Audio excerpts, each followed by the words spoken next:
বিসমিল্লাহির রহমানির কোরআনের বাংলা অর্থ হইতে পড়া হয়েছে। 39 এই দিবস সত্য অথবা যার ইচ্ছা সে তার পারকতার কাছে ঠিকানা তৈরি করুক। 40 আমি তোমাদের আশ্রয় এই শাস্তি সম্পর্কে সতর্ক করলাম। যেদিন মানুষ প্রত্যক্ষ করবে যে যা সে সামনে প্রেরণ করিয়াছে এবং কাফির বলবে হায় আফসোস, আমি যদি মাটি হয়ে যেতাম। সূরা আর নাজিয়াত ৭৯ আয়াত ৪৪-৪৬ মক্কা অবতীর্ণ রুকু ২ পরম করুণাময় অসীম দয়ালু আল্লাহর নামে শুরু করছি। প্রথম রুকু ১ শপথ সেই ফেরেশতা করে যারা ডুব দিয়ে আত্ম উৎপাদন করে। ২ শপথ তাদের যারা আত্মার বাঁধন খুলে দেয় মৃদুভাবে এবং ৩ শপথ তাদের যারা সন্তরণ করে দ্রুত গতিতে। ৪ শপথ তাদের যারা দ্রুত গতিতে অগ্রসর হয়। ৫ শপথ তাদের যারা সকল কর্মনির্বাহ করে কিয়ামত অবশ্যই হবে। ৬ যে শিরদের প্রকৃত করবে প্রকৃতকারী। ৭ অতঃপর পশ্চাতে আসবে পশ্চাৎগামী। ৮ সেদিন অনেক হৃদয় ভীত বিহ্বল হবে। ৯ তাদের দৃষ্টি নত হবে। ১০ তারা বলে আমরা কি উল্টো পায়ে প্রত্যাবর্তিত হব। ১১ গলিত অস্থির হয়ে যাওয়ার পরও। ১২ তবে তো এই প্রত্যাবর্ত সর্বনাশা হবে। ১৩ অতএব এটা তো কেবল এক মহারাত। ১৪ তখনই তারা ময়দানে অবহিত হবে। ১৫ মূসার বৃত্তান্ত আপনার কাছে পৌঁছেছে কি। ১৬ যখন তার পালনকর্তা তাকে পবিত্র তুয়া উপত্যকায় আহ্বান করিয়াছিলেন। ১৭ ফিরআউনের কাছে যাও, নিশ্চয় সে সীমা লঙ্ঘন করিয়াছে। ১৮ অতঃপর বলো তোমার পবিত্র হওয়ার আগ্রহ আছে কি। ১৯ আমি তোমাকে তোমার পালনকর্তার দিকে পথ দেখাবো যাতে তুমি তাকে ভয় করো। ২০ অতঃপর সে তাকে মহা নিদর্শন দেখালো। ২১ কিন্তু সে মিথ্যাবাদরোপ করলো এবং অমান্য করলো। ২২ অথবা সে প্রতিকার প্রচেষ্টায় প্রস্থান করলো। ২৩ সে সকলকে সমবেত করলো এবং সজোরে আহ্বান করলো। ২৪ এবং বলল আমি তোমাদের সেরা পালনকর্তা। ২৫ অথবা আল্লাহ তাকে পরকাল ও ইহকালে শাস্তি দিলেন। ২৬ যে ভয় করে তার জন্য অবশ্যই এতে শিক্ষা রইয়াছে। দ্বিতীয় রূপো ২৭ তোমাদের সৃষ্টি অধিক কঠিন না আকাশের যা নির্মাণ করিয়াছেন। ২৮ তিনি একে উচ্চ করিয়াছেন ও সুব্যবস্থ করিয়াছেন। ২৯ তিনি এর রাতকে করিয়াছেন অন্ধকারচ্ছন্ন এবং সূর্যলোকে প্রকাশ করিয়াছেন। ৩০ পৃথিবীতে এর পরে বিস্তৃত করিয়াছেন। টিকা অর্থাৎ যখন তাদের জন্য জবাব দেওয়া হলো হায় এইরূপ হবে, তখন তারা বিদ্রুপ করে পরস্পর বলাবলি করতে লাগলো দোস্ত বাস্তবিক যদি তোমাদের ফিরে দ্বিতীয়বার বেঁচে উঠতে হয় তবে তা তো আমরা মরে আছি। ৩১ তিনি এর মধ্যে থেকে পানি ও তীব্রতা নিগত করিয়াছেন। ৩২ পর্বতকে তিনি দৃঢ়ভাবে প্রতিষ্ঠিত করিয়াছেন। ৩৩ তোমাদের চতুর্থ জন্তুদের উপকারার্থে। ৩৪ অথবা তারা যখন মহাসংকট এসে যাবে। ৩৫ ওই অর্থাৎ যেদিন মানুষ তার কৃতকর্ম স্মরণ করবে। ৩৬ এবং দর্শকদের জন্য যা না প্রকাশ করা হবে। ৩৭ তখন যে ব্যক্তি সীমালঙ্ঘন করিয়াছে। ৩৮ এবং পার্থিব জীবনকে অগ্রাধিকার দিয়াছেন। ৩৯ তার ঠিকানা হবে জাহান্নাম। ৪০ পক্ষান্তরে যে ব্যক্তি তার পালনকর্তার সামনে তদবার হওয়াকে ভয় করিয়াছে এবং খেয়াল খুশি থেকে নিজেকে নিবৃত্ত রেখেছে।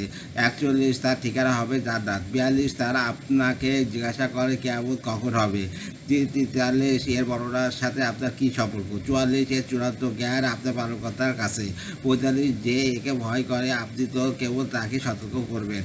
৪৬ যেদিন তারা একে দেখবে সেদিন মনে হবে যেন তারা দুনিয়াতে মাত্র এক সন্ধ্যা অথবা এক সকাল অবস্থান করিয়াছে। সূরা আব্বাসা ৪০ আয়াত ৪২ মক্কা অবতীর্ণ রুকু ১ পরম করুণ ও অসীম দয়ালু আল্লাহর নামে শুরু করছি। প্রথম রুকু ১ তিনি ভূকচিত করলেন এবং মুখ ফিরিয়ে দিলেন। ২ কারণ তার কাছে এক অন্ধ আগমন করল। ৩ আপনি কি জানেন সে হয়তো পরিচিত হতো। ৪ অথবা উপদেশ গ্রহণ করতো এবং উপদেশে তার উপকার হতো। ৫ গুরুত্ব যে পরোয়া। ৬ আপনি তার চিন্তায় মশগুল। ৭ সে শুদ্ধ না হলে আপনার কোনো দোষ নেই। আর যে আপনার কাছে দৌড়ে আসলো এবং এমন অবস্থায় সে ভয় করে। ১০ আপনি তাকে অবজ্ঞা করলেন। ১১ কখনো এরূপ করবেন না, এরা উপদেশ বাণী। ১২ অতএব যে ইচ্ছা করবে সে একে গ্রহণ করবে। ১৩ এটা লিখিত আছে সম্মানিত চৈত্য সে উচ্চ পবিত্র পত্রসমূহে। ১৫ লিপিকারে হস্তে। ১৬ যারা মহাৎ পুত পবিত্র। ১৭ মানুষ ধ্বংস হোক সেই অকৃতজ্ঞ। ১৮ তিনি তাকে কি বস্তু দিয়ে সৃষ্টি করিয়াছেন। ১৯ তাকে সৃষ্টি করেছে সূক্ষ্ম দ্বারা অথবা তাকে সুপরিমিত করিয়াছেন। দুই সারে নজরুল একদা রাসূলুল্লাহ সাল্লাল্লাহু আলাইহি ওয়াসাল্লাম কুরাইশ সর্দারদের সাথে আলোচনারত ছিলেন। আলোচনা অবরত থাকাকালে অন্ধ সাহাবী হযরত আব্দুল্লাহ ইবনে মাকতুম রাদিয়াল্লাহু তাআলা তথায় উপস্থিত হয়ে রাসূলুল্লাহ সাল্লাল্লাহু আলাইহি ওয়াসাল্লামকে দ্বীন সম্পর্কে শিক্ষা দেওয়ার জন্য অনুরোধ করেন। এতে কুরাইশদের সাথে তার আলোচনায় ব্যাপক ব্যাঘাত ঘটে। এই জন্য তিনি বিরক্ত প্রকাশ করেন এবং মুখ ফিরিয়ে নেন। আলোচনা শেষ হলে যখন তিনি ঘরে প্রস্থান করেন তখন এই আয়াতটি অবতীর্ণ হয়। এরপর রাসূলুল্লাহ সাল্লাল্লাহু আলাইহি ওয়াসাল্লাম যখন আব্দুল্লাহ ইবনে মাকতুম রাদিয়াল্লাহু দেখতেন তখনই বলতেন, স্বাগতম জানায় তাকে, যার সম্পর্কে আমার প্রভু আমার ভর্ৎসনা করিয়াছেন। রাসূলুল্লাহ সাল্লাল্লাহু আলাইহি ওয়াসাল্লাম অন্ধ সাহাবীদের দুইবার মদিনায় বা সাময়িক শাসনকর্তা নিযুক্ত করেন। মানসুর 20 অক্টোবর তার পথ সহজ করিয়াছেন। 21 অক্টোবর তার মৃত্যু ঘটান তাকে কবরস্থ করেন। 22 এরপর যখন ইচ্ছা করেন তখন তাকে পুনরুজ্জীবিত করবেন।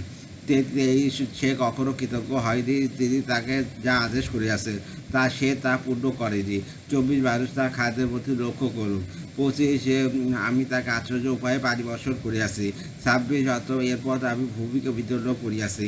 27 অক্টোবর তাকে উৎপন্ন করিয়াছি শস্য। 28 আঙ্গুর, শাকসবজি ও জাইতুন, খেজুর। 30 ঘর ও উদ্যান। 31 ফল এবং ঘাস। 32 তোমাদের ও তোমাদের জন্তুদের উপরার্থে। 33 অক্টোবর যেদিন কর্ণবিদারক রাত আসবে। 1 34 যে সেদিন পালন করবে আরুষ তার ভ্রাতার কাছ থেকে। 2 35 তার মাতা ও তার পিতা। 36 তার পত্নী ও তার সন্তানের কাছ থেকে। 37 সেদিন প্রত্যেকে নিজের এক চিন্তা থাকবে যা তাকে ব্যতিগ্রস্ত করে রাখবে। 38 তাকে অনেক মুখমণ্ডল সেদিন হবে উজ্জ্বল। 39 সহস্র ও প্রফুল্ল। 40 এবং অনেক মুখমণ্ডল সেদিন হবে ধূলি দূষিত।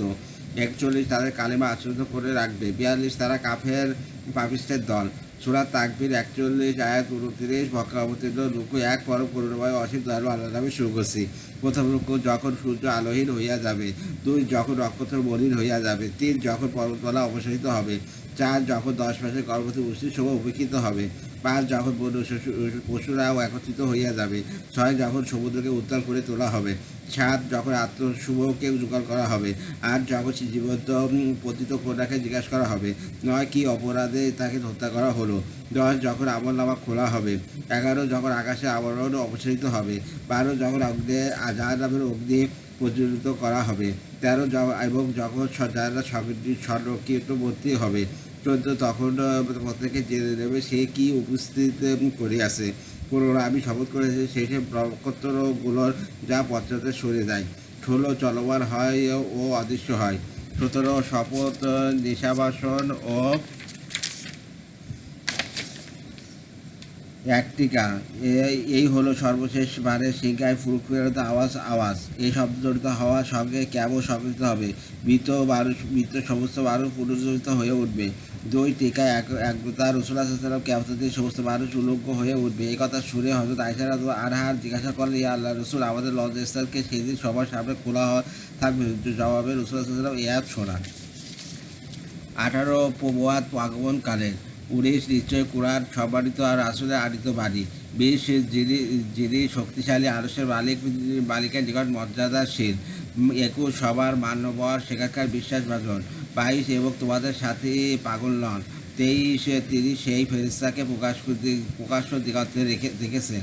24 তিনি অদৃশ্য বিষয় বলতে কৃপণতা করেন না। 25 এটা বিতাড়িত শয়তানের উক্তি নয়। 26 অতএব তোমরা কোথায় যাচ্ছ? সূরা তাকবীর 27 এটা তো কেবল বিশ্বাসী বিশ্ববাসীর জন্য উপদেশ। 28 তার জন্য যে তোমাদের জন্য সোজা চলতে চায়। 29 তোমরা আল্লাহ রাব্বুল আলামিনের অভিপ্রায়ের বাইরে কোনো কিছু ইচ্ছা করতে পারো না।